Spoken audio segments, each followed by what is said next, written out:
मज निरंतर जागविती काय द्यावे त्यासी भावे उतराई ठेविता हा पायी जीव थोडा।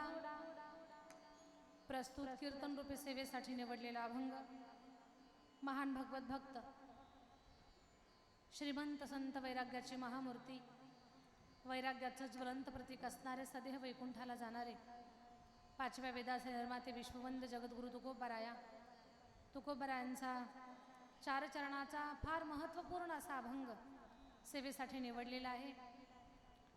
अभंगाकडे वळण्यापूर्वी अल्पसा परिहार द्यायचा असा, आपलं हे जे गणपती बाप्पांचं हे जे भव्य दिव्य स्थान आहे, नवसाला पावणारा गणपती, पाळतचा पावन गणपती, तर या गणपती बाप्पांचा हा 10 दिवसाचा महोत्सव, विशेष कौतुकाची गोष्ट म्हणजे हे गणपती बाप्पा लाकडातला आकार प्राप्त झालेले आहेत।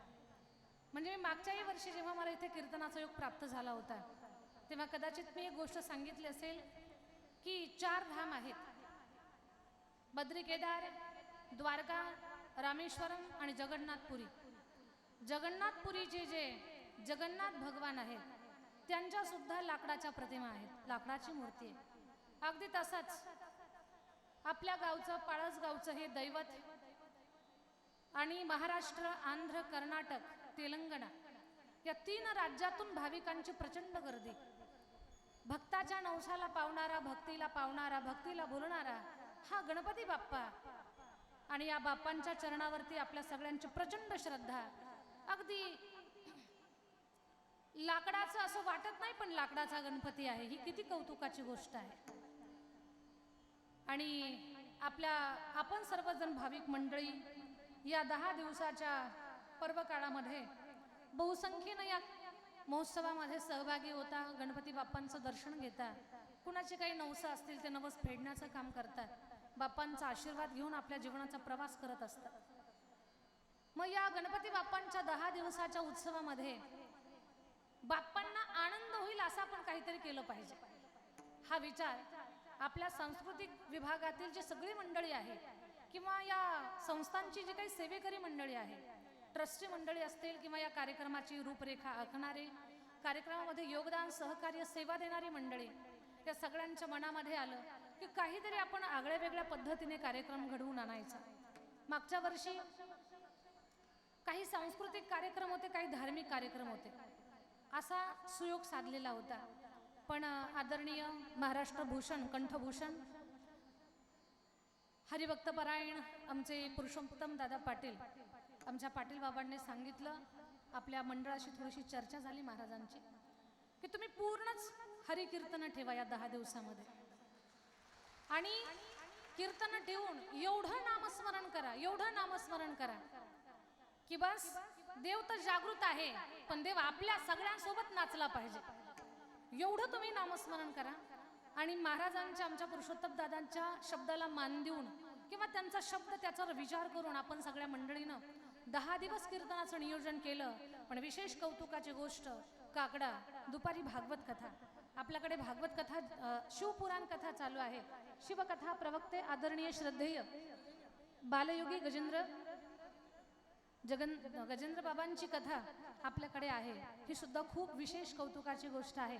आणि आपले श्रद्धेय बालयोगीजी महाराज आहेत, यांचं खूप मोठं प्रस्थ, त्यांचं खूप मोठं एक सामर्थ्य म्हणा, त्यांच्या वाणीचा प्रभाव आणि एवढ्या मोठ्या महात्म्याची कथा आपल्याकडे प्राप्त झाली। आणि महाराष्ट्रातली सगळी नामांकित कीर्तनकार मंडळ तुम्ही एका पत्रिकेत एकत्र आणली, म्हणून तुम्हाही आयोजकांचं खूप कौतुक आहे। दुपारी भागवत कथा, हरिपाठ आणि रात्रीचं कीर्तन, जागर, म्हणजे अखंड हरिनाम सप्ताहाचं जे स्वरूप असतं ना, ते सगळं स्वरूप बाप्पांच्या समोर। आणि गणपती बाप्पांना याच गोष्टी आवडतात, त्या गोष्टी आज तुमच्या सगळ्यांच्या हातनं घडत आहेत। आणि परिवर्तन पहा, म्हणजे मागच्या वर्षी माझं कीर्तन झालं म्हणून तुम्हाला सांगते, मागच्या वर्षी भाविकांची परिस्थिती अशी होती, बसायच्या नारदे उठून जायचे। म्हणजे काही कुणाला कीर्तन कळत असेल का नसेल हा भाग वेगळा, आता इथं कसं मराठी पण बोलणारे आहेत, कन्नड, तेलुगू, तमिळ, म्हणजे वेगळे वेगळे भाषा बोलणारी लोक आहेत। आता ज्यांना मराठी कळतं त्यांची भरपूर उपस्थिती असणं साहजिक आहे, पण ज्यांची भाषा आम्हाला कळत नाही, आमची ज्यांना कळत नाही, तर हे थोडंसं मिस्टेक होतं ना। तर काही तसा काही प्रकार असेल, पण आज सगळा श्रोते वर्ग शांत चित्ताने इथं बसलेला पाहून आम्हाला सुद्धा खूप मनस्वी आनंद वाटतोय. आणि लक्षात घ्या, अखंड भगवंताचं जेव्हा नामस्मरण चालू होतं ना, तेव्हा अडचणी, दुष्प्रवृत्ती, दुष्ट शक्ती, दुर्विचार दूर पळून जात असतात, विकारच पळून जात असतात. एक व्यक्ती महाराजांकडे आला, म्हणे महाराज, माझ्या घरामध्ये एवढी बाहेरची लोक आलीत आणि त्यांनी माझं घर बळकावलंय. आणि ती माणसं काही साधी नाहीयेत. एक काम आहे, क्रोध आहे, एक लोभ आहे, मत्सर आहे, षडविकारांनी माझ्या घरामध्ये असा कब्जा केलेला आहे, मी जा म्हणतो तरी जात नाहीत. टीव्ही काय लावून बसतात, चित्रपट काय पाहतात, घरामध्ये जुगार काय खेळतात. प्रचंड मला त्रास होतोय, घर माझंच आहे पण माझ्या घरात ही लोक घुसलेली आहेत. महाराज म्हटले, एक काम करा, या तुमच्या घरात घर बळकावलेल्या लोकांना जर तुम्हाला पळवून लावायचं असेल ना, तर तुम्ही कुणाला आणता, कुणाचा धाक दाखवता, याच्यापेक्षा त्यांच्या नादी न लागता तुम्ही तुमच्या घरात अखंड हरिनाम सप्ताह करा. अखंड हरिनाम सप्ताहानं, त्या नामाच्या गजरानं हे काम, क्रोध, मद, मत्सर हे जे विकार आहेत एवढे पळून जातील, कुणाचे घर गाठतील पण तुमच्या घराकडे पाहणार नाही.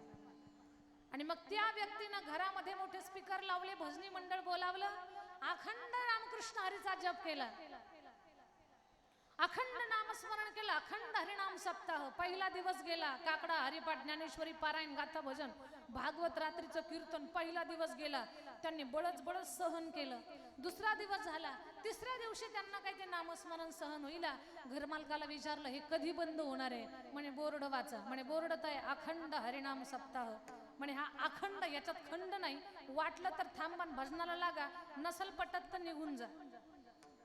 7 दिवसाचा सप्ताह पूर्ण व्हायच्या आतच विकार पळून गेले. एवढी मोठी नामाची ताकद आहे. नामानं त्या भूमीला, त्या प्रभागाला, त्या जागेला एक ओजस्विता, तेजस्विता, शक्ती, प्रभाव, वैभव प्राप्त होत असतं. ते वैभव आज या क्षणाला या मंडपामध्ये मला पाहायला मिळत आहे. ही नामाची ताकद आहे. आणि खूप आनंद वाटला. तुम्ही चांगल्या पद्धतीने या कार्यक्रमाचं नियोजन केलं. आनंदरावजी देशमुख, साईनाथजी आसरवाड, सुरेशजी चटलावार, रविकुमारजी गुरजलवाड, लक्ष्मणजी डोंगरे, अनिलजी आनंदेवाड, प्रसादजी देशमुख, नागोरावजी अस्वलो, अशी सगळी मंडळी, आणखी सर्व यांना सहकार्य करणारी मंडळी. आणि अगदी वर्षानुवर्ष या कार्यक्रमावरती श्रद्धा, तुमच्या सगळ्यांचं प्रेम ज्यांच्यावरती आहे, अशी आमच्या हरिभक्त पारायण भिसे आबा, आमच्या भिसे दादांसाठी एकदा जोरात टाळी झाली पाहिजे. गोड स्वभाव आहे, सज्जन व्यक्तिमत्व आहे, परमार्थाबद्दल तळमळ आहे, गोड ज्यांचा कंठ आहे, अप्रतिम ज्यांचं गाणं आहे. आमचे संतोष बाबांची माझी मुंबईमध्ये भेट झाली होती. मुंबईमध्ये गाणं ऐकलं आणि त्यांनी गायलेली चाल आमच्या विद्यार्थ्यांनी, मी सुद्धा एवढी पक्की लक्षात ठेवली. आज तर एवढा अप्रतिम गायलं संतोष बाबा, काय सांगू मी तुम्हाला. तुम्ही जो राग गायला ना, त्याचा स्वर सांभाळणं एवढं सोपं नाही. आणि ज्याला रागदारी कळते ना माझ्या दादांनो, रागाचा, राग रागिण्यांचा अभ्यास ज्यांना आहे ना, त्या माणसांच्या लक्षात आलं असेल, त्यांनी जो राग गायला त्याचा स्वर सांभाळणं सोपं नाही. पण एवढा ताकदीनं त्यांनी तो राग गायला आणि एवढा बॅलन्स होता सगळ्या स्वरांचा. एकदा संतोष महाराजांसाठी जोरात टाळी झाली पाहिजे. अप्रतिम अप्रतिम गायलंय. आणि ही सगळी गोड मंडळी आपल्याला प्राप्त झाली आहे. खऱ्या अर्थानं आयोजकांच्या सुद्धा हाताला यशच म्हणावं लागेल बरं. त्यांचं, संतोष बाबांचं कौतुक आहे. त्यांच्यासोबत तोला मोलाचं ज्यांनी गायलंय, सुंदर हरकती घेतल्या त्यांनी सुद्धा. आवाज आपला गोड आहे, सुंदर आपण गायन केलं. खरं तर पुढे कोण म्हणताय आणि त्यांच्या पाठीमागे आपण ती जागा किती प्रामाणिकपणे, जबाबदारीनं पार पाडतोय, ही सुद्धा कसरतीची गोष्ट आहे. आणि माऊली बाबा, ते तुम्ही अगदी सार्थपणे सांभाळली, म्हणून तुमचं देखील कौतुक आहे.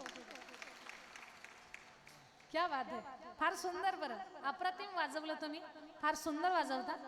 एक समयसूचकता आणि जे बॅलन्स जो भाग असतो ना, अप्रतिम आहे आपल्याकडे. तुमचं नाव मला कळेल का?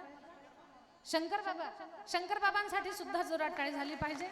माझे विद्यार्थिनी तनुजाताई आहे, आरतीताई आहे. आपल्याकडे मराठवाड्यातली पहिली मुलींची वारकरी शिक्षण संस्था आहे. त्या संस्थेमध्ये 250-300 मुली कीर्तनाचा अभ्यास करतात. आणि महाराष्ट्रातल्या प्रत्येक जिल्ह्यातली मुलगी आपल्या संस्थेमध्ये अभ्यास करण्यासाठी आहे। बीड जिल्ह्यामध्ये गेवराई तालुक्यात चकलंब हे गाव आहे। त्या गावी 1100 वर्षापूर्वीचे देवस्थान सद्गुरू कल्याण स्वामी संस्थान, त्या संस्थानच्या अंतर्गत मागच्या 16 वर्षापासून आपण मराठवाड्यातली पहिली मुलींची वारकरी शिक्षण संस्था चालू केली। त्या संस्थेमध्ये खूप मुली घडल्या आणि त्या संस्थेत घडलेले 2 कीर्तनकार या पत्रिकेत आहेत बरं, या पत्रिकेत आहेत। अशा कितीतरी मुली आपल्या संस्थेमध्ये घडल्या। गोरगरिबाची लेकरं नावारूपाला आली, संप्रदायाची सेवा करू लागली, ज्ञानोबा तुकोबाराच्या विचाराचा प्रसार करतात।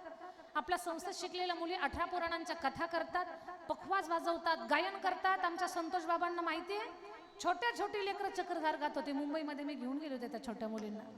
खूप मुली गुणी आहेत आणि पलीकडच्या लाईनशीर 5 मुली उभ्या आहेत, ह्या तुमच्याच भागातल्या मुली आहेत, म्हणून त्याच कीर्तनाला आणलेल्या, ह्या तुमच्याच परिसरातल्या आहेत। अशा महाराष्ट्रातल्या प्रत्येक जिल्ह्यातली आपल्याकडे मुली शिक्षणासाठी आहेत आणि माऊली खूप मोठी सेवा करून घेत आहेत। ते काही मी करत नाही, मी म्हटलं की गर्व होत असतं, पण गर्वाचे घर खाली असतात, म्हणून माऊली हे सगळं करून घेतात। गुणी चोपदार आहेत, गुणी वर्ग आहेत। आदरणीय हरिभक्त परायण संतोष बाबा, आपल्यालाही माझं वंदन आहे। मागच्या वर्षी तुम्ही खूप गोड गायलं होतं। विनेकरी बाबा छोटे वारकरी आहेत। कुठली संस्था आहे? नांदेडची संस्था आहे। त्या लेकरांसाठी त्यांना घडवणाऱ्या गुरुसाठी टाळी वाजवूयात आपण। खूप चांगल्या पद्धतीची साऊंड सिस्टीम आहे आपल्याकडे।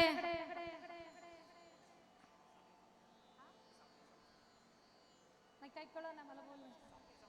साबळे साऊंड सिस्टीम ना, येडेगाव संस्थान तुकाराम महाराजांचं, तर तिथली साऊंड सिस्टीम आहे। दादा तुमचं देखील अभिनंदन आहे, खूप कौतुक आहे। श्रोते वर्ग आहे या कार्यक्रमाला 70 ते 75 पेक्षा जास्त गावामध्ये, मला वाटतं त्याही पेक्षा जास्त आकडा असेल, पण मला परफेक्ट माहिती नाही।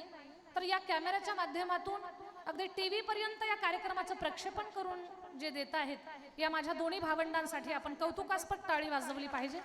खूप चांगल्या पद्धतीने नियोजन आहे आणि आमची विद्यार्थिनी आहे इथे सोनिया पवार, त्याचे बाबा आहेत। आणखी सर्व ज्ञात अज्ञात महाराज मंडळी, अज्ञानानं एखादं महत्वाचं नाव राहिलं असेल तर क्षमा असावी।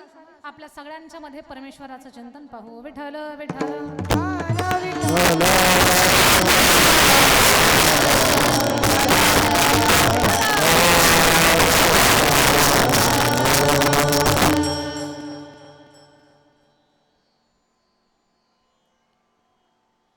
अभंग जगद्गुरु तुकोबारायांचा आहे।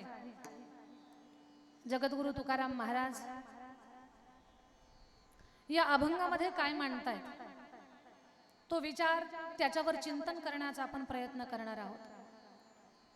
पण गणपती बाप्पांचा हा उत्सव आहे आणि रोज येणारी महाराज मंडळी गणपती बाप्पांची माहिती आपल्याला सांगतच आहे। सिद्धी बुद्धीचा दाता सिद्धिविनायक भगवान गणेश, या गणपती बाप्पांची निर्मिती कशी झाली त्यांची कथा आपण या 4-5 दिवसामध्ये गणेश उत्सव चालू झाल्यापासून कीर्तनकारांच्या मुखातून ऐकलीच असेल। पण गणपती बाप्पा ही देवता अशी आहे, ती उंदरावर बसलेली आहे। उंदीर शब्दाचा अर्थ होतो उद्योग।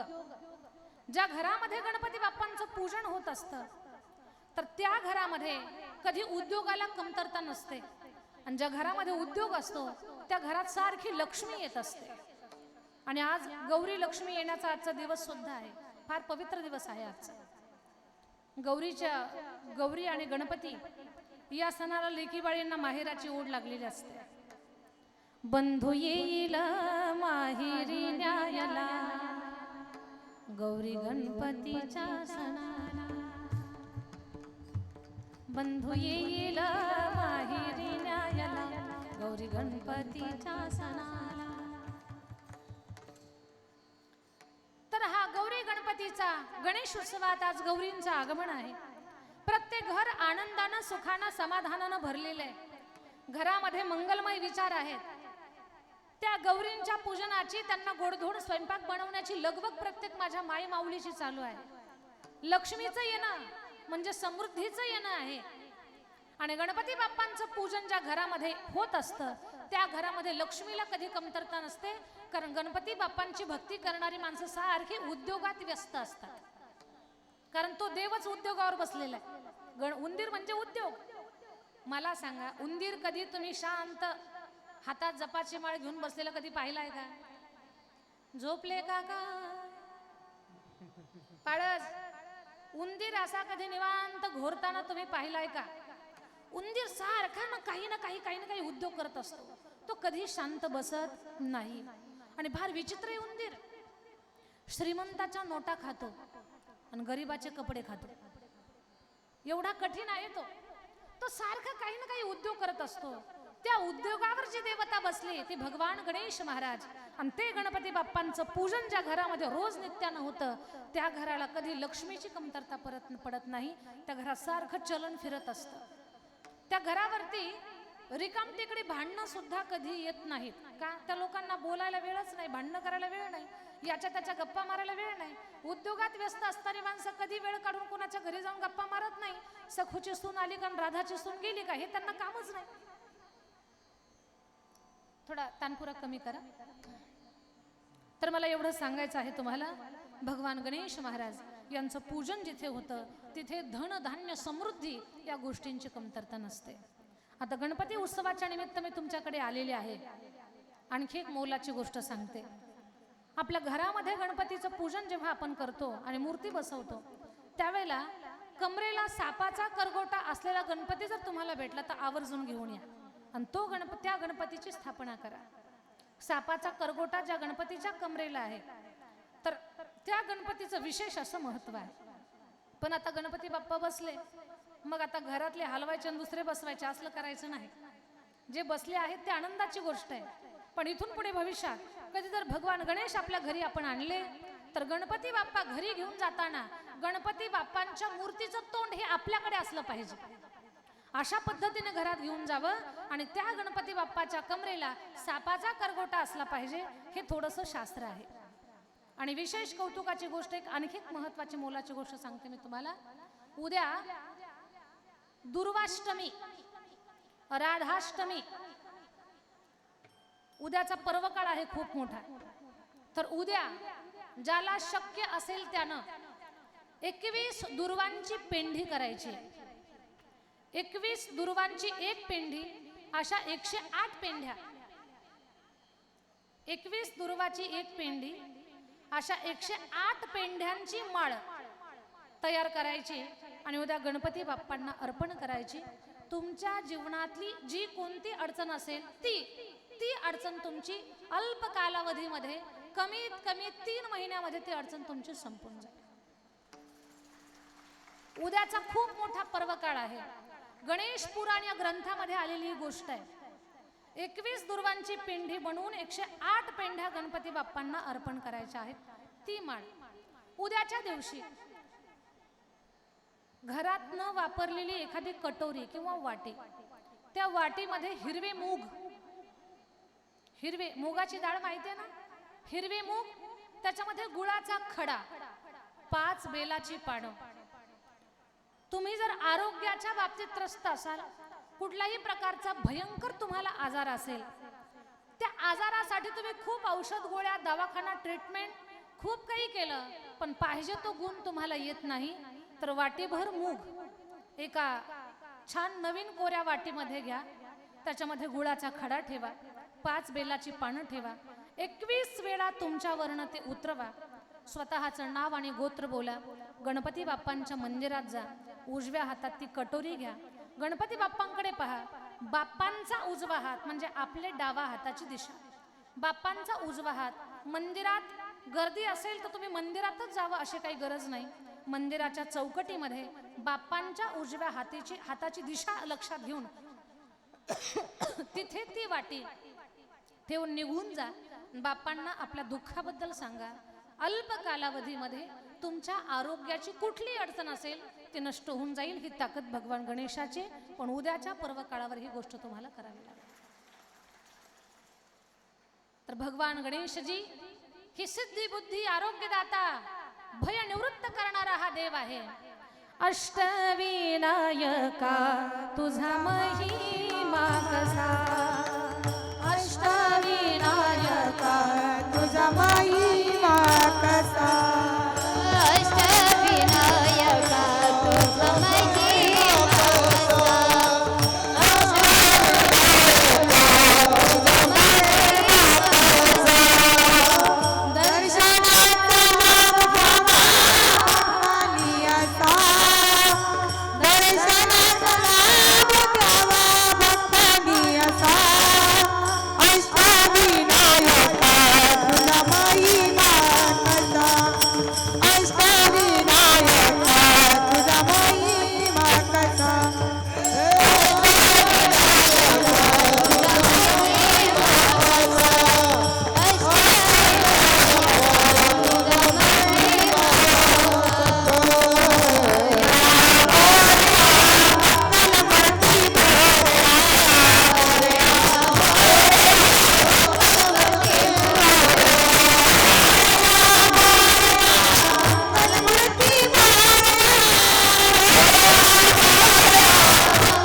आपण आपल्या अभंगाकडे वळणार आहोत. अभंग माझ्या जगद्गुरु तुकोबारायांचा आहे. जगद्गुरु तुकाराम महाराज महान साधू आहेत. महाराष्ट्राच्या मातीमध्ये अनेक साधू संत आपल्याला पाहायला मिळतात. माझ्या ताई दादांनो, खरं पाहता या भारताची मातीच फार पवित्र आहे, फार श्रेष्ठ आहे. या भारत भूमीचं वर्णन करतात.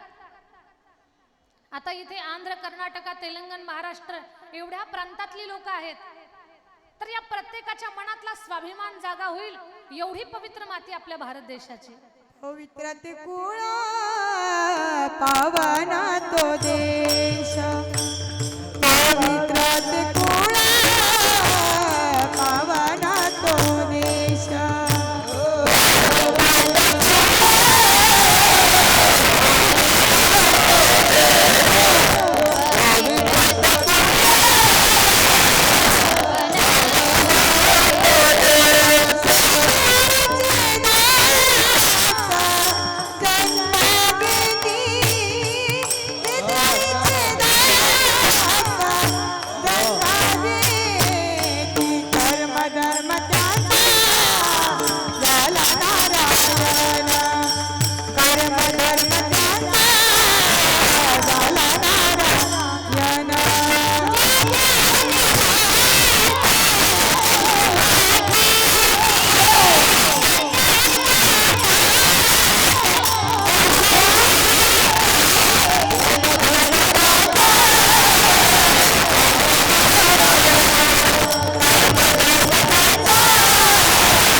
भारताची भूमी अतिशय पवित्र आहे माझ्या ताई दादांनो.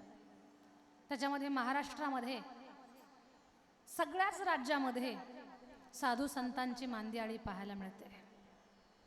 त्याच्यामध्ये मराठी भाषिक जे संत आहेत, तर त्या संतांमध्ये माझे ज्ञानोबाराय, तुकोबाराय, माझ्या जनाबाई, माझ्या मुक्ताबाई, माझ्या बहिणाबाई आदी करून महिला संत, पुरुष संत, सगळ्या साधू संतांची मांदियाळी पाहायला मिळते. आणि प्रत्येक संताचं वैशिष्ट्य वेगळं आहे. माझे ज्ञानोबाराय जगाला ज्ञानाचं दान करतात. ज्ञानाचा सागर सखा माझा ज्ञानेश्वर. माझे ज्ञानोबाराय जगाला ज्ञानाचं दान देतात. नामदेव महाराज जगाला प्रेम शिकवतात. नामदेवरायानं प्रेमाच्या बळावरती विश्वाच्या मालकाला कीर्तनात नाचवलं. नाचता नाचता देवाचा गळला पितांबरा.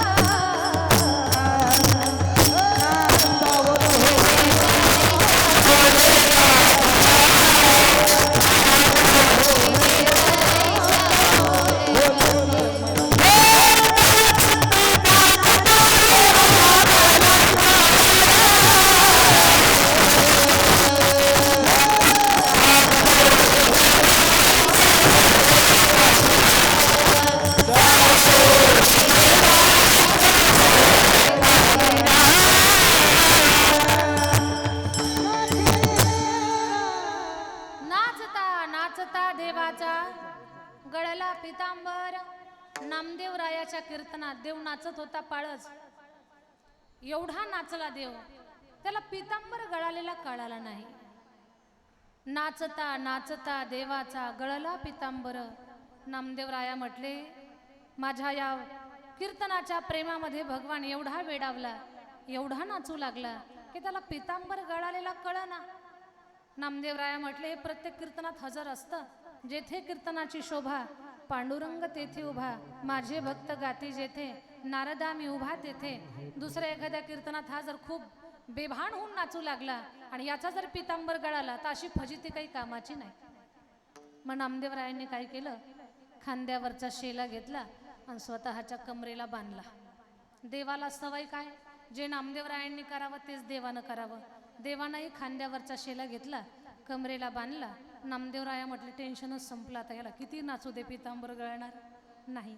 तेव्हापासून कंबर बांधून कीर्तन करण्याची परंपरा वारकरी संप्रदायात चालू झाली.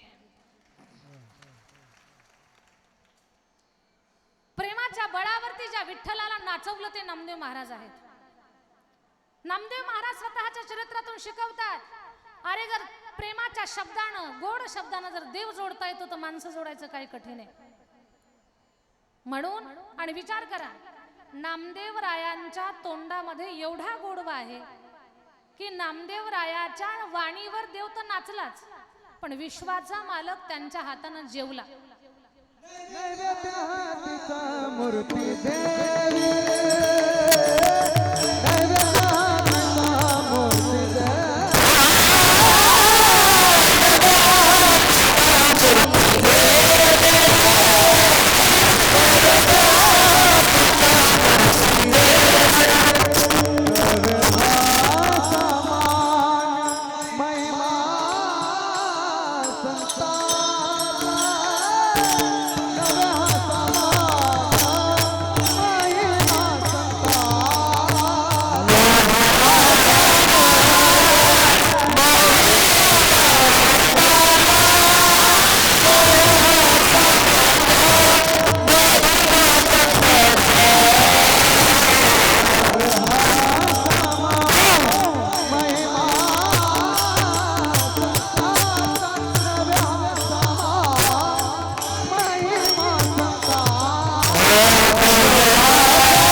नैवेद्य हातीचा मूर्ती जेवी.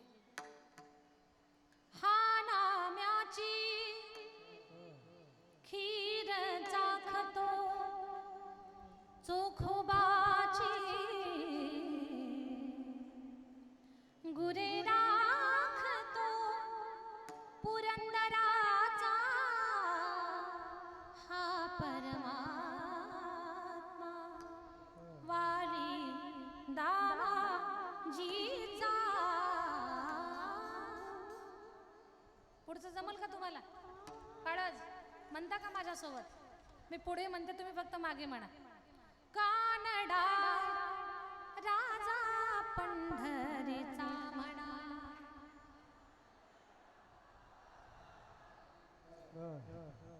आता भले आपण तेलंगणा, आंध्र, कर्नाटक, महाराष्ट्र भले असो, पण आता या भजनामध्ये सुद्धा देव कन्नडातला आहे, तो महाराष्ट्रातला आहे, हे सगळं वर्णन आहे याच्यामध्ये. कानडा राजा पंढरीचा म्हणा.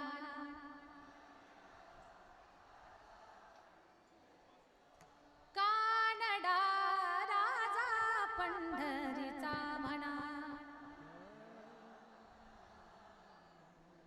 एक ऐका ना, मला नेमकं कळ ना कोण किती गाते. अगोदर महिला म्हणतील, तुम्ही तोपर्यंत घशाची प्रॅक्टिस करा. तुम्ही थोडं घशाची प्रॅक्टिस करा. महिला मंडळ सगळ्यांनी माझ्या मागे म्हणा, जोरात म्हणा, ताकदीनं. कानडा राजा पंढरीचा म्हणा. जय हो. कानडा राजा पंढरीचा म्हणा.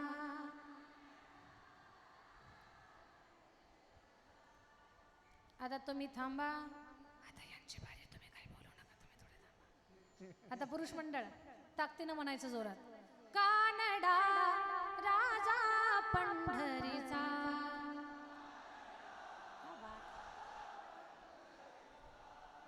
देशमुख मानावं लागेल, बॅटरी फुल चार्ज आहे. एकदा जोरात म्हणा ताकदीनं. कानडा राजा पंढरीचा. क्या बात है. वेदा नाही नाही कळला वेदा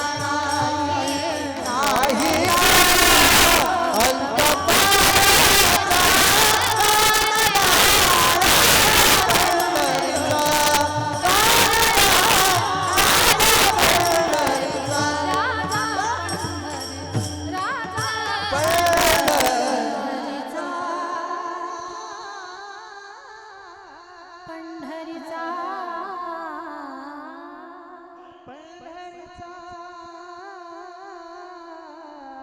पंढरीचा पंढरीचा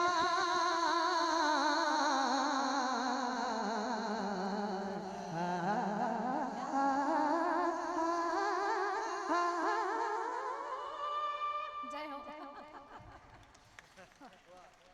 खूप सुंदर गायलं बरं का संतोष बाबांनी. तुम्ही देखील फार छान गायलं. पुरुष मंडळ एकच नंबर. महिला मंडळाची थोडीशी गडबड झाली, काही रेंजमध्येच नव्हत्या. कानडा राजा पंढरीचा म्हणा म्हटल्याबरोबर काही जणी नेटवर्कमध्ये आल्या आणि सुरुवात केली, पण पहिली जांभळीच आली. कानडा.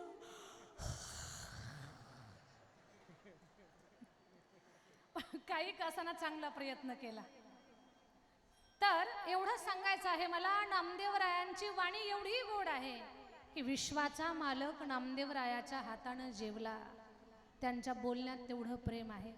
माझ्या ताईंनो, नामदेवरायाच्या हातानं जगाचा बाप जेवला. आपल्या हातानं कुत्रे सुद्धा लवकर भाकरी खात नाहीत. याचा अभ्यास करायचा आहे आपल्याला. प्रेमाची मूर्ती नामदेवराया.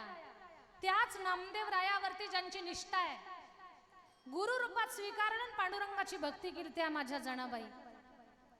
ओव्या गावणी स्वरात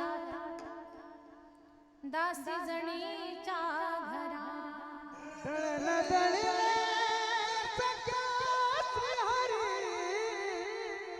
जय हो.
संतश्रेष्ठ जनाबाई नामदेवरायांच्या पदरी राहतात, पांडुरंगाची भक्ती करतात.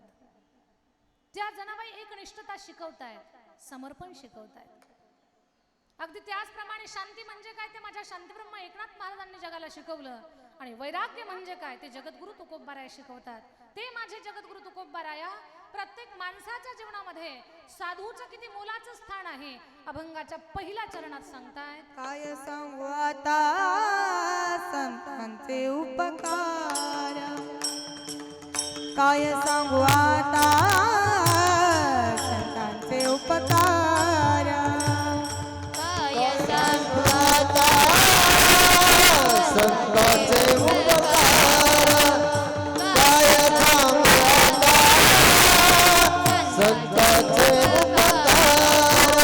काय सांगू आता संतांचे उपकार, काय सांगू आता संतांचे उपकार. हो काय सांगू आता संतांचे उपकार, काय सांगू आता संतांचे उपकार. माझा निरंतर जागवी, माझा निरंतर जागवी, पासानी पाणी दा, मदनी सनी पामागा पा, पासानी सनी सनी पाणी दानी दानी दा, मदनी सनी पामागा पा, पा पा पाप मद पम गप मगरे मगरे सा, पाप पद गप मगरे मगरे सा, पाप पद मग मगरे मगरे सा. माझा निरंतर जागवी, माझा निरंतर जागवी, काय द्यावे त्याचे भावे पोटराई, काय द्यावे त्याचे भावे पोटराई. निरंतर दाखवी, माझा निरंतर दाखवी, द्यावे त्याचे भावे बुधराय, काय द्यावे त्याचे भावे बुधराय. काय सांगू आता संतांचे उपकार, माझा निरंतर जागवी, माझा निरंतर जागवी. ओ काय सांगू आता संतांचे उपकार, माझा निरंतर जागवी. ओ माझा निरंतर जागवी.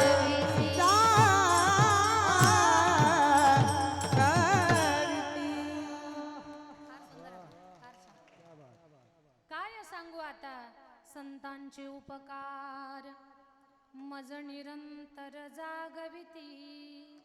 अभंगाच्या पहिल्या चरणामध्ये जगद्गुरु तुकोबाराया आपल्या सगळ्यांना सांगतात की बाबा रे, संतांचा एवढा मोठा उपकार आहे की ते सांगण्यासाठी माझ्याकडे शब्द नाहीये. म्हणून पहिल्या शब्दाला प्रश्न लागला, काय सांगू आता संतांचे उपकार. एक नाही, अनंत उपकार आहे. माणसातला माणूस जिवंत करण्याचं काम, जिवंत ठेवण्याचं काम संत महात्मे करत असतात.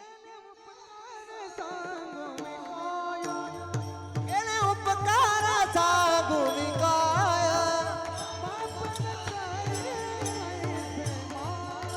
बापन कने ऐसी माय,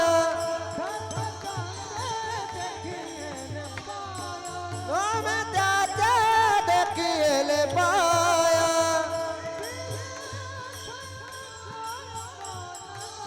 मिले बाय जानता,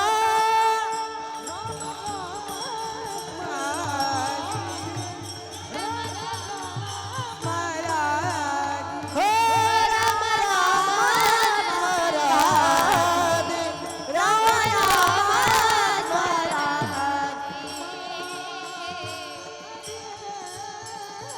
केले उपकार सांगो मी काय, बाप न करी ऐसी माय. साधूचे प्रचंड उपकार आपल्यावरती आहेत, ते आपण पाहणारच आहोत. पण एक गोष्ट आहे का, जीवन जगत असताना दोन शब्द आपल्याला पाहायला मिळतात, एक उपकार आणि दुसरा अपकार. उपकार आणि अपकार या दोन्ही गोष्टी तुम्हाला एका दृष्टांतातून समजावून सांगण्याचा प्रयत्न करते. उदाहरण बहुतेकांच्या परिचयाचं आहे, सुंदर आहे, कान देऊन ऐका. एक शेतकरी गृहस्थ होता. तो शेतकरी गृहस्थ त्यानं तरणी गोरी बैलगाडीला जुंपली आणि शेतामध्ये निघाला. पाळज तरण्या गोऱ्यांना शिस्तीत चालायची सवय नसते. ती तरणी गोरी बैलगाडीला जुंपली आणि बैल भदाडाक भदाडाक भदाडाक भदाडाक भदाडाक शेतामध्ये निघाले. त्या व्यक्तीनं दिवसभर शेतातलं काम पाहिलं. संध्याकाळी पुन्हा बैलगाडीला जुंपली आणि गावाकडे निघाला. पण संध्याकाळची वेळ होती, गाव जवळ आलं होतं. सायंकाळच्या वेळेला गाव जवळ आलं की बैल एवढ्या स्पीडनं पळतात, एवढ्या वेगात पळतात, ती बैल भदडक भदडक भदडक भदडक पळायला लागली. हा, एवढ्या वेगानं पळतात ती बैल. गाव जवळ आलं की बैल सुसाट पळत असतात. पहा, एक त्रिसूत्री आहे. गाव जवळ आलं की बैल सुसाट पळतात. पाहुणे घरात आले की लेकरं उलट्याच उड्या मारतात. ते का मारतात त्याचं उत्तर अजून सापडलं नाही. आणि मी काय उडीच्या विरोधात नाही. तर कुणी कुठे उड्या मारतं, मग लेकरांना उडी मारली मग काय फरक पडला. तर लेकरं उड्या मारतात आणि नेमके पाहुणे घरात आले कीच मारतात, मग नंतर मारत नाहीत. मग देवासारखे बसत असतात. बरं, ती लेकरं अशा ज्या उड्या मारतात ना, त्याला कोणती उडी म्हणतात? पाळच, कोणती उडी? त्याला कोलाट उडी म्हणतात. बरं, ती उडी म्हणजे अशा पूर्ण पायच लाथाच वर. बरं, उडी मारू द्या. आईजवळ उडी मारावी, वडिलांच्या जवळ उडी मारावी, का पाहुण्याच्या थोबाडावर? काही कार्ट्यांना तर काहीच कळत नाही. म्हाताऱ्या माणसाच्या तोंडावरच उड्या मारतात. तर पाहुणे घरात आले की लेकरं उड्या मारतात. माहेरचं कोणी आलं की आमच्या महिला मंडळाला काही सुचतच नाही. ही त्रिसूत्री आहे. माहेरचं कोणी आलं की लक्षात घ्या, आमचं महिला मंडळ असं आहे. पाळच देशमुख भाऊ, आमचं महिला मंडळ असं आहे, सासरचं खातात आणि माहेरला गातात. त्या का जात्यावर दळायला बसल्या की कधीच सासरचं कौतुक करणार नाहीत. कुणाचं कौतुक करणार? त्या भावाचं कौतुक करणार, माहेरचं कौतुक करणार. म्हणजे सासरचं खायचं आणि माहेरला गायचं. मग माहेरचं कुत्र जरी आलं तरी आमच्या महिलांना फार कौतुक वाटतं. सासरच्या कुत्र्याला गोटा घालते पण माहेरच्या कुत्र्याला दारात ताटात घेऊन बसते. एवढं माहेरचं कुत्र प्रिय असतं. मग माहेरचं कोणी आलं की काही सुचत नाही. गाव जवळ आलं की बैल सुसाट पळतात. तसं गाव जवळ आलं आणि ती बैल बेफाम पळायला लागली. एवढी पळतात, एवढी पळतात, पळता पळता बैलाच्या नाकातली व्यसन तटकन तुटली. मला उपकार आणि अपकार या दोन गोष्टी सांगायच्या आहेत तुम्हाला. बैलाच्या नाकातली व्यसन तुटली, गाडीवरचा ताबा सुटला, माणूस घाबरला. आता सांगा, ब्रेक फेल झाल्यानंतर ड्रायव्हर घाबरतो की नाही? मग तशातला प्रकार आहे. नाकातली व्यसन तुटणं म्हणजे ब्रेक फेल होण्यासारखंच आहे ना. मग ती काही बैल ताब्यात राहीनात सुसाट पळू लागली. रस्त्यावरची लोक म्हणायला लागले, अरे दादा, किती वेगात तुझी गाडी पळते, जरा हळूहळू तुझी गाडी चालव. भैया गाडीवाला, भैया गाडीवाला, जय हो. भैया गाडीवाला, गाडी धीरे धीरे करे, गाडी धीरे धीरे करे, गाडी धीरे धीरे आ करे, गाडी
गाडी दमानं चालव, किती वेगानं तुझी गाडी पळते. तो माणूस म्हटला, दादा बाबा काका, माझा गाडीवरचा ताबा सुटलाय, बैलाच्या नाकातली व्यसन तुटली, चाक पायावरनं जाईल, दुखापत होईल हो, तुम्हीच मला मदत करा, बाजूला सरका हो दादा, बाजूला सरका. लोक समजदार होती, पाळतची होती ना, बाजूला सरकले रस्त्यावरनं, रस्ता दिला जायला. पण गाडी गावच्या वेशीत आली आणि वेशीत होती शांता काकू. पाळज नाव शांताबाई, पण भांडण केल्याशिवाय राहत नाही. नावाप्रमाणे लोक जगतच नाही. नाव गंगूबाई, महिनाभर आंघोळ नाही. नाव दीपक, पण दीपकला दिवसा दिवा लावून पाहावं लागतं, एवढा काळा. तसं हिचं नाव शांताबाई, पण भांडण केल्याशिवाय खाल्लेलंही पचत नाही. काकू समोर पाहिली, हा बिचारा घाबरला. काकू बाजूला सरका, सरका बाजूला, माझा गाडीवरचा ताबा सुटला, बैलाच्या नाकातली व्यसन तुटली, काकू चाक पायावरनं जाईल, दुखापत होईल, सरका बाजूला. काकू म्हटली, नाही सरकणार बाजूला, रस्ता काय तुझ्या, रिकाम्या जागात तुम्हीच भरा. नाही सरकणार बाजूला. काकू रस्ता तुमचाच आहे, बाजूला सरका, माझ्या गाडीवरचा ताबा सुटलाय, बैलाच्या नाकातली व्यसन तुटली, काकू चाक पायावरनं जाईल हो, काकू दवाखान्यात जावं लागेल. काकू म्हटली, मी ठरवून कुठं जायचं ते, येऊ दे तुझी गाडी.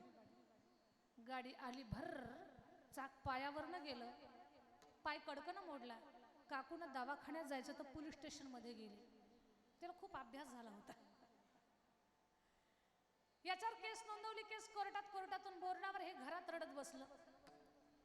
हे एवढं रडतंय, हे म्हणतात 7 पिढ्याला कोर्ट कचेरी माहिती नाही, पण या बाईमुळे माझ्यावरती ही वेळ आली.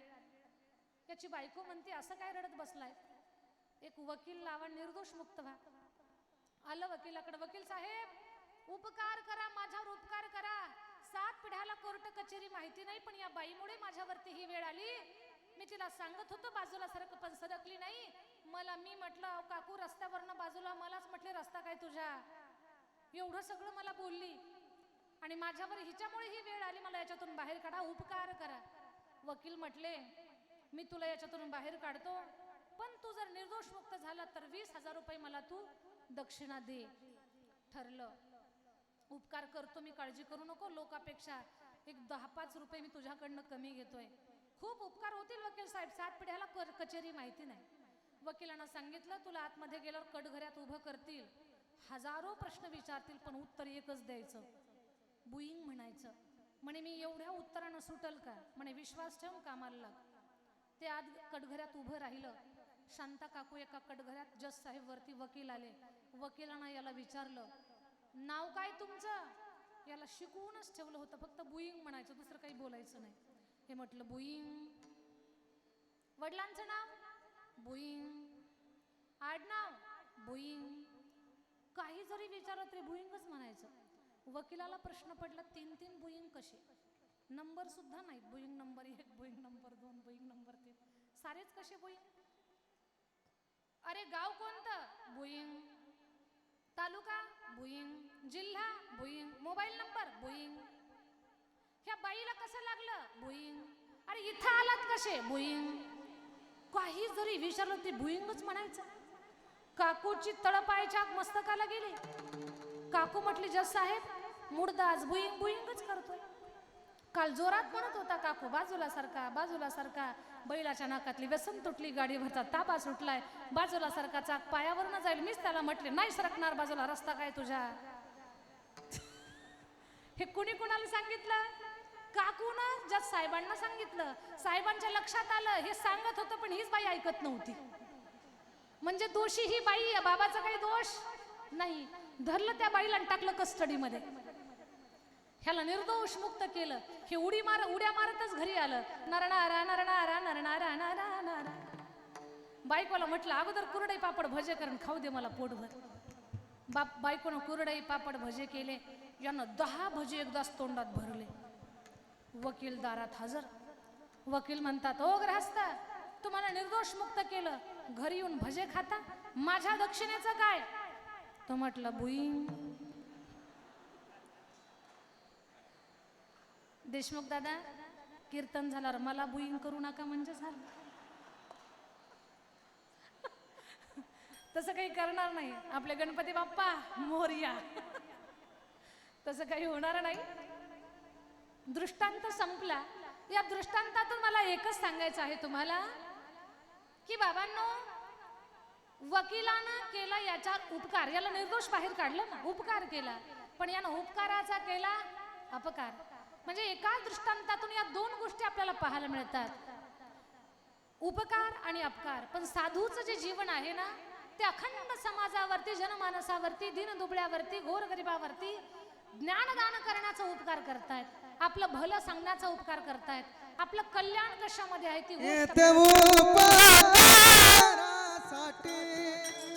आले घर जावई कोणते, आले घर जावई कोणते, आले घर जावई. ओ येते उपकारासाठी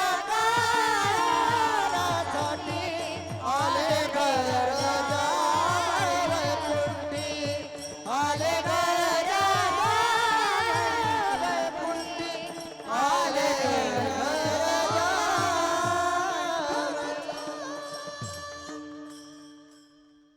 येथे उपकारासाठी आले घर जा वैकुंठी. आपलं भलं व्हावं, आपलं कल्याण व्हावं, आपल्यातला माणूस जागा राहावा, याच्यासाठी अखंड निरंतर प्रयत्नशील असणारे संत आहेत. त्या संतांच्या बद्दल मी काय सांगू आता. संतांचे उपकार. संत काय करतात, आम्हाला जागवण्याचं काम करतात.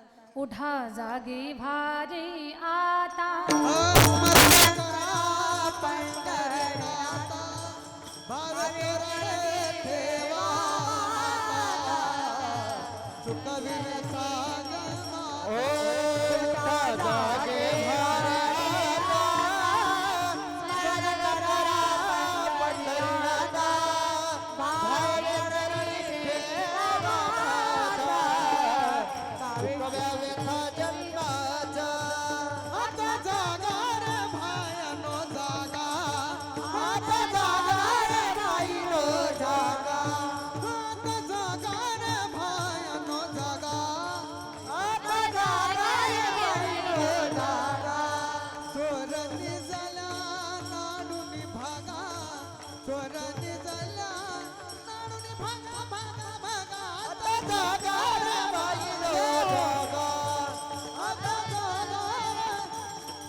संत जागवण्याचं काम करतात. सांगतायत आपल्याला सावध व्हा, आयुष्य जात आहे पहा, काळ जपत असते स्वहिताचा घोर.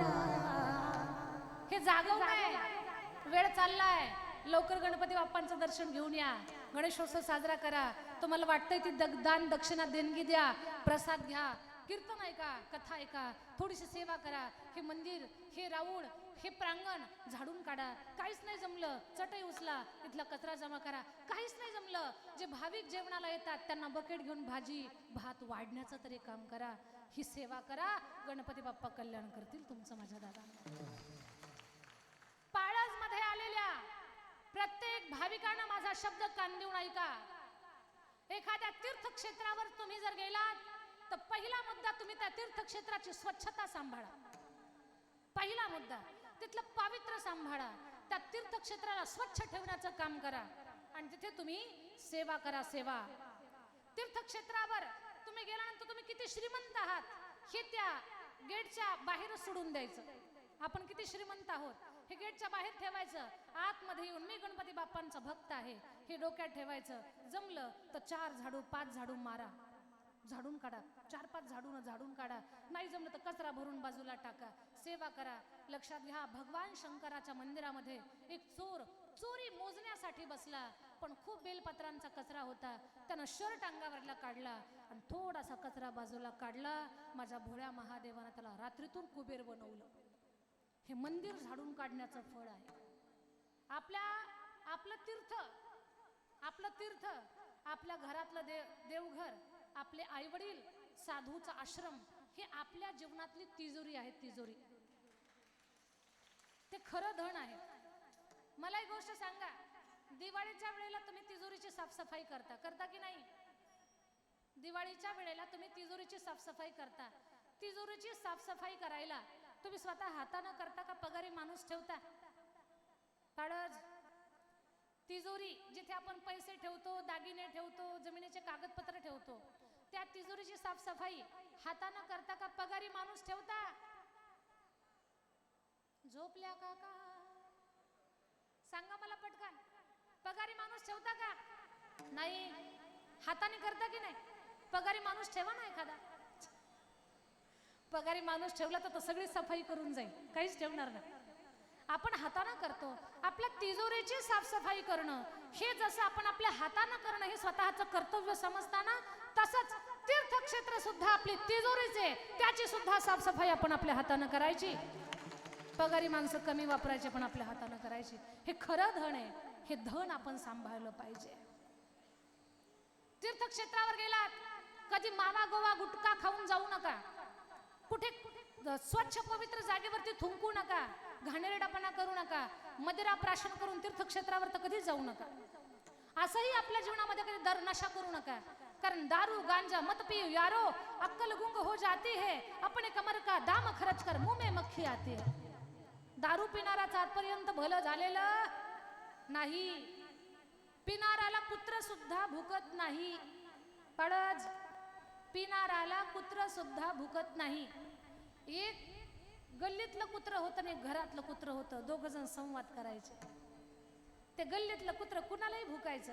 वारकरी दिसला भू भू, अधिकारी दिसला भू भू, लहान लेकरू दिसलं भू भू, बाई माणूस दिसलं भू भू, दिसल त्याला भुकायचं. त्या घरातल्या कुत्र्याला खूप राग यायचा. त्या घरातलं कुत्र म्हणायचं, अरे जरा लहान लेकरू, म्हातारा माणूस, बाई माणूस पाहत जा, दिसल त्याला भुकतो तो. बरं, जे भाकरी टाकतंय त्यालाही भुकतो तो, आणि जे दगड मारतंय त्यालाही भुकतो. जर माणसं पाहून भुकत जा. ते म्हटलं शांत बस. तर गल्लीतलं कुत्र जरा टाईटच मारायचं त्याला. एक दिवस गल्लीतलं कुत्र रस्त्यात झोपलं आणि एक पेताड त्याची शेपटी तुडवून गेलं, तरी गल्लीतलं कुत्र भुकलंच नाही. पेताड शेपटी तुडवून गेलं. मग त्या घरातल्या कुत्र्याने खिडकीतून विचारलं, का रे, दिसल त्याला भुकतो, दिसल त्याला भुकतो. हे पेताड तुझी शेपटी तुडवून गेलं तरी तू भुकलाच नाही, कशामुळे भुकला नाही? ते गल्लीतलं कुत्र म्हटलं, तुला सांगतो, तू काही कोणाला सांगू नको. आणि सांग मला पटकन, का भुकला नाही तो?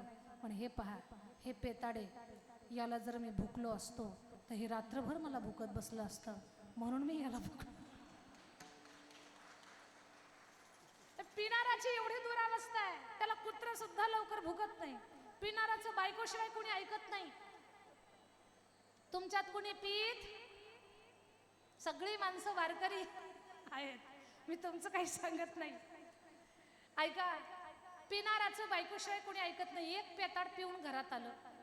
बायकोला म्हटलं, मी जर गावचा सरपंच झालो असतो ना तर गाव बदलला असता बघ, आमदार झालो असतो तर तालुका बदलला असता. मुख्यमंत्री झालं असतं तर राज्य बदललं असतं, आणि देशाचा पंतप्रधान झालं असतं ना तर देश बदलला असता. ती म्हटली, मालक तुमच्या कर्तृत्वावर मला पूर्ण विश्वास आहे. तुम्ही पंतप्रधान झाले असते तर नक्कीच देश बदलला असता, आमदार झाले असते तालुका बदलला असता, गावचे सरपंच झाले असते ना नक्कीच गाव बदलला असता.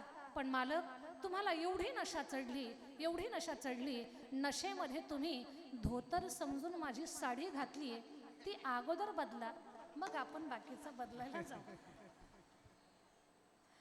जर किनाराची एवढी वाईट अवस्था आहे, लक्षात घ्या, नशा करणाराचं जीवन संपत आहे, पण नशेचं साधन संपत नाही. म्हणून तीर्थस्थळावरती गेल्यानंतर अभक्ष भक्षण करायचं नाही, मदिरा पान करायचं नाही, गुटखा तंबाखू अशी पदार्थ खाऊन तीर्थक्षेत्रावरती थुंकायचं नाही. हे पवित्र तीर्थ आहे, या तीर्थाला सांभाळण्याचं, त्याचं पावित्र्य टिकवण्याची जबाबदारी इथं येणाऱ्या प्रत्येक माणसाची आहे. ही प्रत्येकाची जबाबदारी आहे. कधी जा गजानन महाराजांच्या शेगावला, काय स्वच्छता आहे, काही कचराच पडू देत नाही. आणि मग त्या स्वच्छ, लक्षात घ्या, जिथे स्वच्छता आहे तिथे समाधान, श्रीमंती, लक्ष्मी सगळ्याच गोष्टी आहेत, तिथे सुख आहे. जिथे स्वच्छता आहे तिथे समाधान, सुख आणि समृद्धी या सगळ्या गोष्टी आहेत. माझ्या ताईंनो, जसं तीर्थक्षेत्राला स्वच्छ ठेवायचं असतं तसं घरात लक्ष्मी टिकावी असं जर तुम्हाला वाटत असेल तर तुम्ही सुद्धा स्वतःचं घर स्वच्छ ठेवायचं. जे घर स्वच्छ आहे त्या घरात रोगराई येत नाही, त्या घरात लक्ष्मी टिकून राहते आणि त्या घराची प्रगती होत असते. माझ्या ताईंनो, खरंच तुम्हाला आपल्या घराची प्रगती व्हावी असं जर वाटत असेल तर रोज संध्याकाळी जेवण केलेली भांडी रात्रीच घासून ठेवा. रात्रीचे भांडे सकाळी घासायचे नाही.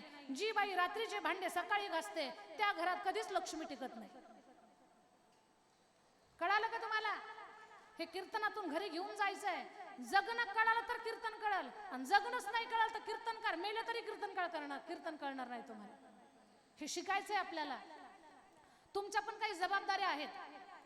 घर बाई माणसानं सकाळी उठलं की सगळं घर स्वच्छ करावं. पाळज, ऐकता ना तुम्ही? ऐकताय का? हात वर करा. ऐकू येतंय ना? आता ऐका, कल्याणाचं फायद्याचं सांगते मी तुम्हाला. सकाळी उठलं की सगळं घर स्वच्छ करा. घर झाडून काढा, पुसून काढा, दार झाडून काढा, सडा टाका, रांगोळी काढा, स्नान करा, तुळशीला पाणी घाला. एका लक्ष्मीचं, एका बाईचं कर्तव्य काय आहे? तुळशीला पाणी घाला, सूर्याला नमस्कार करा. तुम्ही जर करत असताल देवघरातल्या देवांची पूजा तर देवघरातल्या देवांची पूजा करा. जिथं चुलीवर, गॅसवर, शेगडीवर भाकरी बनवणार तुम्ही त्याला अगोदर स्वच्छ करा. स्वच्छ करा, त्याला औक्षण करा, औक्षण करा, नमस्कार करा. मग चूल पेटवा, गॅस पेटवा, शेगडी पेटवा, त्यावरती तवा टाका आणि पहिली भाकरी गाईची बनवा. जुन्या आमच्या माता माऊल्या होत्या ना, जुन्या, त्या बिचाऱ्यांना शास्त्र सांगता येत नव्हतं, पण त्या शास्त्र सांभाळत होत्या. त्यांना कारण सांगता येत नव्हती. पहिली भाकरी गाईची करावी. घरामध्ये जी पहिली भाकरी होत असते ती गाईची होत असते. माझ्या जुन्या माऊल्या करायच्या, पण आताच्या आमच्या ताई पहिली भाकरी गाईला देत. पाडच, पहिली भाकरी आपण गाईला देत नाही. भलेही तुम्ही पहिली भाकरी गाईला नाही दिली तरी पण ती पहिली भाकरी गाईचीच असते. पहिली भाकरी कुणाची? गाईची. गाईला नैवेद्य दाखवल्यानंतर 33 कोटी देवांना नैवेद्य दाखवल्याचं पुण्य मिळतं. हे जुन्या माझ्या माता माऊल्या सांभाळत होत्या. ऐका, पहिली भाकरी गाईला द्यावी, पण तुम्ही पहिली भाकरी गाईला देत नाही. पहिली भाकरी तुम्ही यांच्या ताटाला लावता. ती भाकरी कुणाची असते? गाईची. गाईची भाकरी तुम्ही यांना खायला देता. अरे ज्याचं खाद्य त्यानंच खावं, पण गाईचं खाद्य तुम्ही यांना खाऊ घालता. मग दुसऱ्याचं अन्न ज्याचा भाग त्यानं खावा, नाही खाल्ला तर गाईची भाकरी खाऊन खाऊन खाऊन परिणाम असा झाला, आपण जी नंदी महाराजांसारखी मान हलवतो, हे हलवतात ना नंदी बाबासारखी मान, ते याला तुम्ही जबाबदार आहात. तुम्ही अभ्यासच करणार की पहिली भाकरी यांना खाऊ घालू नये. आणि तुम्ही सुद्धा थोडा विचार करायला पाहिजे, आपल्या ताटाला पहिली भाकरी लागली का दुसरी लागली? शुगर खवळली म्हणून येऊ दे गटाम, येऊ दे गटाम असं करायचं नाही. पहिली भाकरी बाई ती गाईची आहे, माझ्या ताटाला लावू नको. गाईची भाकरी खाऊन मी सुद्धा नंदीसारखा होईल याचा अभ्यास तुम्ही पण करायला पाहिजे. तर ऐका, थोडंसं पावित्र्य, थोडंसं शास्त्र सांभाळणं फार गरजेचं आहे, गरजेचं आहे. तीर्थक्षेत्र हे आपलं खरं धन आहे. या तीर्थक्षेत्राची स्वच्छता, पावित्र्य ठेवणं ही आपल्या सगळ्यांची जबाबदारी आहे. याच्यावरनं हे सगळं पुढचं शास्त्र मी तुम्हाला सांगितलेलं आहे. विठाल विठाल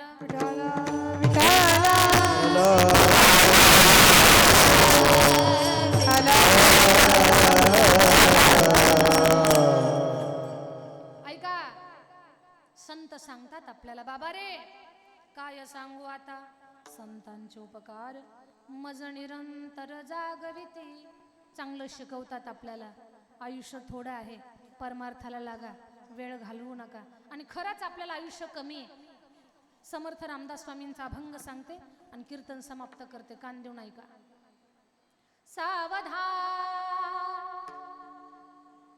शब्द ओळखीचा आहे का? पाडच ऐकलाय का? कुठं कानावर पडलाय का? काही लोक म्हणतात ताई कानावरच नाही तर आमच्या डोक्यावर पण पडलं, अक्षराच्या रूपाने पडलाय ना. सावधान. पण सांगू तुम्हाला, सावधान शब्द वारंवार कानावर पडतो तरी माणसं सावध होत नाही. आणि ज्याच्यासाठी हा शब्द असतो तो खूपच बेसावध असतो. नवरदेवासाठी म्हणतात ना सावधान सावधान, पण नवरदेव सावध नाही. त्याचं लक्ष फक्त हातातला हार नवरीच्या गळ्यात कधी जाईल तिकडेच असतं. वाजंत्री सावचित्त सावधान म्हणेपर्यंत सुद्धा त्याला दम नाही. हातातला हार घेताना नवरीला फेकून घालतं. आताच्या पुरी काही कमी आहेत का? कलवऱ्या म्हटल्या नवरी, त्यानं हार फेकला, तू पण हार फेक. नवरी म्हटली नेम चुकण्याची शक्यता आहे. कलवऱ्या म्हटल्या नेम चुकलं तर चुकलं पण हार फेक. नवरीनं हार फेकला, तो पडला ब्राह्मणाच्या गळ्यात, नवरदेवाच्या गळ्यात पडलाच नाही. आता ब्राह्मण देवता समजदार होते म्हणून ती जमलं, नाही तर किती अवघड झालं असतं. आधीच तर पुरी भेटनात. सावधान 10 वर्ष बालपण, 20 वर्ष तारुण्य, अंगी भरला मदन, मग तो कैचा सावधान. सावध सावधान वाचे वदा नारायण. 30 वर्ष होती दारापुत्र मागे फिरती, प्रपंच लागे पाठी, मग तो कैचा परमार्थी. सावध सावधान वाचे वदा नारायण. आवाज जाणार नाही त्यांच्या. 40 वर्ष झाली, डोळा 40 आली. 40शी चष्मा लागतो तरी माणसं सावध होत नाहीत. काही तर एवढे विचित्र आहे, चष्मा लागायच्या अगोदर कधी गाथा ज्ञानेश्वरी वाचणार नाहीत. चित्रपट पाहणार आणि डोळे गेले की मग गाथा कुठे, ज्ञानेश्वरी कुठे पाहणार. मग ज्ञानेश्वरीच्या मागे लागणार. डोळा 40 आली, डोळ्यास भुरळ पडली, कैसे दूर आणि जवळी. सावध सावधान वाचे वदा नारायण. 50 वर्ष होती, हलती दातांच्या पंक्ती. 50 दात हलायला लागतात. माझ्या ताई दादांनो, तुम्हाला हात जोडून माझी विनंती आहे, या दातावर जास्त विश्वास ठेवायचा नाही. हे उशिरा येतात आणि लवकर जातात, पुढाऱ्यांसारखे. पुढारी कीर्तनाला उशिरा येतात आणि लवकर जातात. हे दातावर विश्वास ठेवू नका, हे उशिरा येतात आणि लवकर जातात. 50 दात हलायला लागतात, काळे केस पांढरे होतात. लोक खूप चतुर झाले आता. लोक म्हणतात केस किती पांढरे होऊ दे, डाय करून पुन्हा काळे करू. मी काय डायच्या विरोधात नाही पाळच, पण डाय कोणी करावा ऐका. ज्यांची आपत्कालीन केस पांढरी झाली आहेत त्यांनी नक्कीच डाय करावा. MH18, MH20, MH25, MH30, MH35, MH40, MH50, MH55, MH60 पर्यंत डाय करा. ही गाडीची पासिंग नाही, ही वयाची पासिंग आहे. 60 पर्यंत डाय करा. पण ज्याच्या मानेत लखवा भरलाय ते MH72 सुद्धा म्हणतं डायचे वाटे कुठे आहे. MH72 डायची वाटी कुठे म्हणतंय. आणि म्हातारी तोंड डोक्याला फट्टा मारायचा डायचा तर म्हातारीच्या तोंडाला फट्टा उडताय. हे डायचं प्रकरण जास्त दिवस टिकत नाही पाळच. 15 दिवसात उघडकीस येतंय. इकडून काळं मध्येच कमी दाबाचा पट्टा तयार होतो. जसं काही डांबरीवर धुकं पडलंय. सावध झालं पाहिजे माणसानं. श्याम केस शुभ्र होती त्यासी म्हातारा म्हणती, सावध सावधान वाचे वदा नारायण. साठीची बुद्धी नाठी मग हात आली काठी, वसवस लागे पाठी त्यासी हसती कारटी. सावध सावधान वाचे वदा नारायण. 70ची झाली रचना बसल्याने उठवेना, उठल्याने चालवेना मग तो झाला दैन्यवाना. सावध सावधान वाचे वदा नारायण. 4-20 मिळून 80 मग तो झाला अपयशी. वयाच्या 80 मध्ये माणसाला अपयश येतं. माझ्या ताईंनो, वयाच्या 80 मध्ये तुम्ही स्वयंपाकघरात लक्ष घालायचं नाही. सुनबाईनं भाजीला तेल किती टाकलं आणि शेंगदाणे किती घातले तुम्हाला शपथ आहे माझी, अजिबात पाहायला जाऊ नका. फक्त एकच करा, हातात जपाची माळ घ्या आणि सून दिसली तरच म्हणा, माझ्या सुनासारखी सून अख्ख्या पाळज मध्ये नाही, एवढंच म्हणा. 1 महिन्यात तुमचे गाल सफरचंदासारखे होतील. कशानं? ती तुम्हाला तुपातला शिरा खाऊ घाल म्हणून. अर्थ वेगळा काढू नका. पण तुम्हाला कळतच नाही.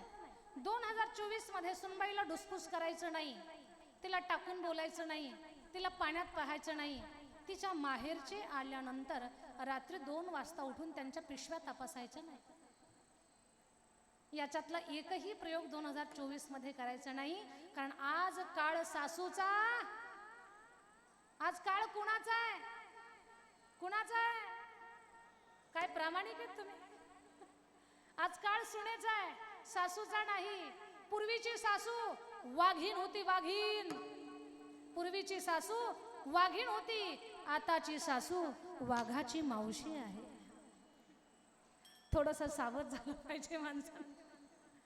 ऐका, म्हणून सुनबाईला डुसफूस करायचं नाही. यांचं सांगितलं तुम्हाला खूप हसू येतात, तुमचं सांगते. वयाच्या 80 यांनी स्वयंपाकघरात लक्ष घालायचं नाही आणि वयाच्या 80 मध्ये तुम्ही कुणाची लग्न जुळवायला जायचं नाही. तर तुम्हाला खूप नाद, याचं जुळव, त्याचं जुळव, त्याचं जुळव. अजिबात त्या भानगडीत पडू नका. 4-20 मिळून 80 मग तो झाला अपयशी. पाण्याविना मछली जैसी जीव होतो कासवीसी. सावध सावधान वाचे वदा नारायण. मग वर्ष झाले 90 बोलवे ना एक शब्द. श्रीपुत्र म्हणे प्रसिद्ध आता तोडा संबंध. सावध सावधान वाचे वदा नारायण. 1 शतक पूर्ण झाला आला तैसा वाया गेला. रामदास स्वामी म्हणे योगी सावध झाला. सावध सावधान वाचे वदा नारायण. सावधान. अभंग कळाला का? पाळज अभंग समजला का? समजला ना? घ्यायचा का झेंडा? तुम्ही आता झेंडा घेणारच नाही. पोरांनी दांडा दाखवला का मग ज्ञानोबा तुकाराम मग निघणार तुम्ही पंढरपूरच्या वारीला, पाळसच्या वारीला. आता नाही निघणार तुम्ही. ऐका माझ्या दादांनो, संत सावध करतात. मज निरंतर जागविती. जे जागवतात त्यांना काय द्यावं, काय द्यावे त्यासी. काय द्यावे त्याशी, काय द्यावे त्याशी भावे होत नाही. काय द्यावे त्याशी, काय द्यावे त्याशी भावे होत नाही.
ठेविता हा पायी जीव थोडा. संतांच्या चरणी आपण आपला जीव जरी काढून ठेवला तरी तो कमीच आहे. संतांच्या सहज बोलण्यातून जगाचं कल्याण होतंय. सहज बोलणे ही तो उपदेश, करुणी सायास शिकविते. ऐका माझ्या ताई दादांनो, संतांच्या सहज बोलण्यातून जगाचं भलंय. तुमच्या आमच्या सहज बोलण्यातून एखाद्याच्या घरात पेटतंय. हा सहज बोलण्याचा फरक आहे. साधूचं सहज बोलणं जगाचं कल्याण करतं. सहज बोलणे ही तो उपदेश, करुणी सायास शिकविते. आणि शेवटी विचारलं, साधूचा साधकाबद्दल भाव कसा, गाईचा बछड्याबद्दल जसा. तुका म्हणे वत्स धेनू वेचे तुका चिते. म्हणे वाच धेनू वेचे चिती. तुका म्हणे वाच धेनू वेचे चिती. तुका म्हणे वाच धेनू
माझ्या अल्पमतीने अभंगामध्ये प्रवास केला. सर्व श्रोते मायबापाला 1-2 मिनटं आपल्याबद्दल संस्थेचं माहिती तुमच्यापर्यंत मला सांगायची की जी मी सुरुवातीला सांगितली. बीड जिल्ह्यामध्ये गेवऱ्या तालुक्यात चकलंब हे गाव. त्या गावी आपण 1100 वर्षापूर्वीचं देवस्थान सद्गुरू कल्याण स्वामी संस्थांचा जीर्णोद्धार करत आहोत. त्या संस्थांच्या अंतर्गत मागच्या 16 वर्षापासनं मराठवाड्यातली पहिली मुलींची वारकरी शिक्षण संस्था चालवत आहोत. गोरगरिबाची लेकरं शिकतात. खूप चांगल्या पद्धतीनं कथाकार, कीर्तनकार, गायक, वादक या रूपानं मुली नावारूपाला येत आहेत. आणि खास फक्त मुलींना घडवणारी ती संस्था आहे. मुलींसाठी विशेष काम केलं जातं. खूप छान शाळेचा अभ्यास आणि वारकरी शिक्षण. यूट्यूबला तुम्ही माझं नाव टाकलं तर माझ्या प्रत्येक कीर्तनात तुम्हाला मुली गाताना वाजवताना पाहायला मिळतील.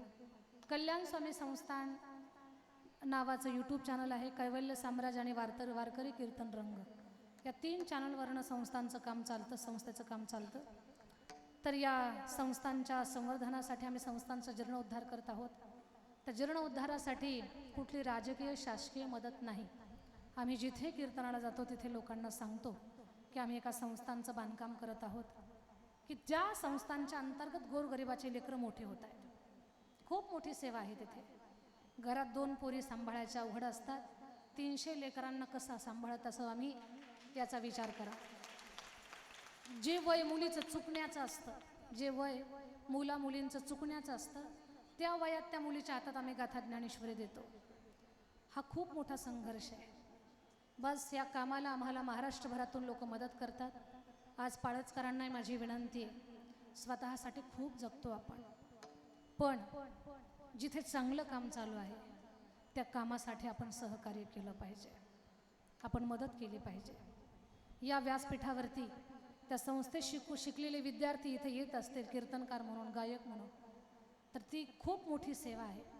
म्हणून माझी विनंती आहे, कुणाचंही लेकरू शिकू द्या, बस आपल्या ज्ञानोबराय तुकोबरायच्या विचाराचा प्रचार करता येणार. बस त्या व्यवस्थेमध्ये, त्या सेवेमध्ये कुठेतरी आपल्याला खारीच्या रूपानं सेवा करायची आहे. म्हणून माझी विनंती तुम्हाला सगळ्यांना, कल्याण समेत संस्थांच्या बांधकामासाठी तुम्ही प्रत्येकानं एक विटेचंही दिदी आम्हाला, आम्ही एक वीट म्हणून सहकार्य करू शकतो, एक विटेचं, तर त्याही रूपानं तुम्ही मदत करू शकता. तुमच्या मदत आम्ही स्वीकारू. लोकांच्या रुपयापासून आम्ही देणगी स्वीकारतो.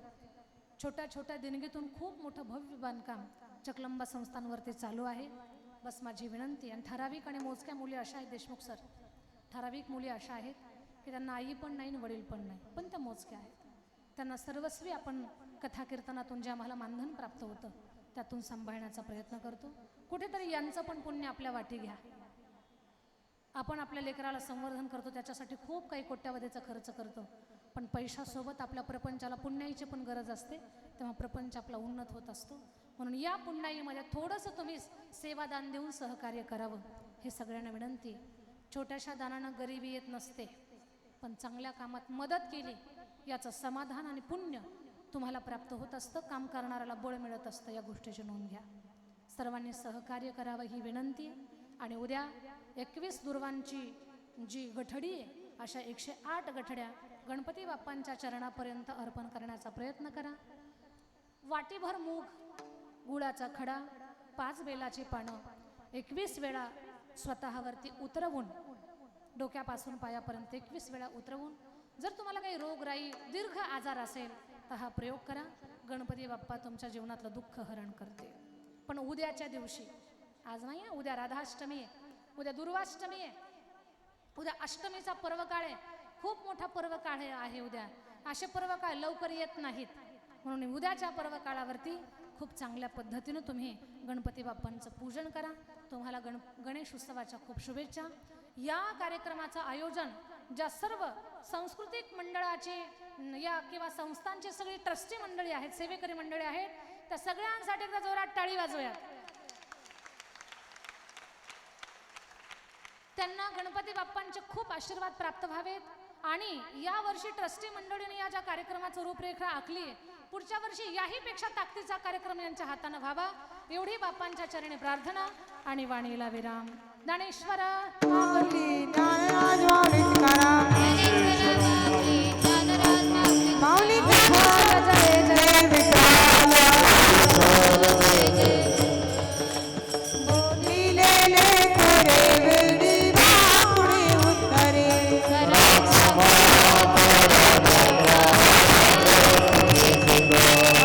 नाही उच्चारिला अधिकार व्यापुला.